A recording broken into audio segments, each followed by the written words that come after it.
They finally collide. The battle of Japan's 10 versus France's unstoppable force. And in the middle of it, Rin charging like a beast, barreling straight into Loki, France's smiling monster. This isn't just a clash, it's a storm about to break. Rin's aura is blazing. Loki's grin, pure chaos, like he's playing with a kitten. And the kitten is armed with a cannon, but then it happens. Rin sees a tiny opening, he shoots, and in an instant, bam! Hugo blocks it, stone cold. The ball bounces off him like it's nothing. That's when it hits. This isn't just a match. It's a battle of wills, a chess game played at insane, lightning speed. And the real kicker, Hugo doesn't just stop the shot, he starts dismantling Isagi's spirit. So here's the question. How do you win when the other team doesn't just play? They control your mind, predict your moves, and force you to question everything you thought about yourself. The chapter opens with the text, "At last they collide." The battle of the 10 from Japan and France. Don't miss this single moment. And boy, were we warned. Rin runs with the ball, eyes locked on Loki, who doesn't flinch. He just grins. The move Rin attempts looks like what Sei pulled off in the U20 match, but this is bigger, faster, deadlier. Rin somehow slips behind Loki. But Loki? Loki's eyes light up, pure electricity, and he just blows past him. Speed, skill, a grin that says, "Is that all you've got?" Rin's forced to pause. Another standoff, almost like a classic duel. But then he spots it, a micro opening. He fires. But Hugo, lurking in the shadows like a predator, kicks it away. Cold, calculated. That block wasn't just skill, it was a message. We are in control here. Commentators lose it, the crowd erupts. But Isagi? He's frozen. Watching Hugo, analyzing, calculating. He sees the flaw in his own play and realizes something terrifying.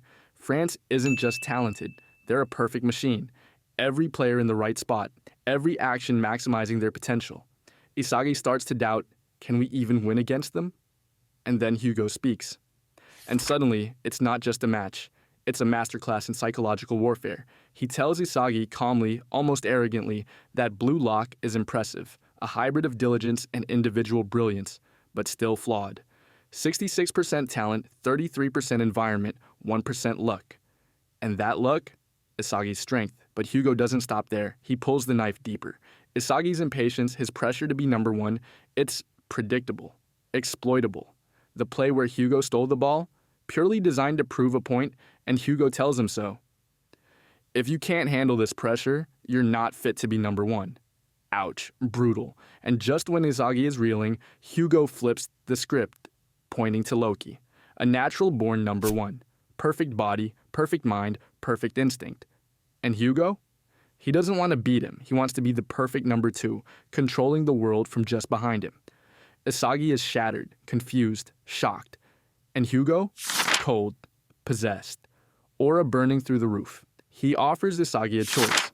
Step into the number two spot, accept the burden, and let Blue Lock evolve. And then, the bomb drops. Ego on the bench, Isagi's mind spinning. If he continues chasing number one, he risks destroying Blue Lock itself. And just like that, the game isn't just on the field, it's on Isagi's soul. This chapter ends with a terrifying declaration.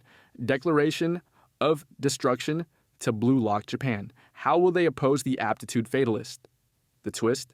Hugo isn't just a villain, he's a mirror showing Isagi what he is, what he could be, and what he can't yet handle. It's not defeat, it's evolution. And as the France team storms forward again, the question is simple yet devastating. What path will Isagi choose? This chapter isn't just epic, it's philosophical. It asks, is being number one worth the collapse of everything else?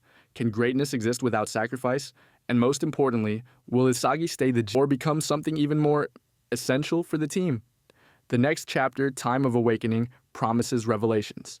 Will Isagi awaken to a new understanding? Will Rin rise to the occasion? Or will France continue to dominate, forcing Blue Lock into an impossible corner? One thing is certain, this isn't just football. This is war, psychology, and destiny colliding on the pitch. And if you thought Blue Lock had shown its peak before, think again.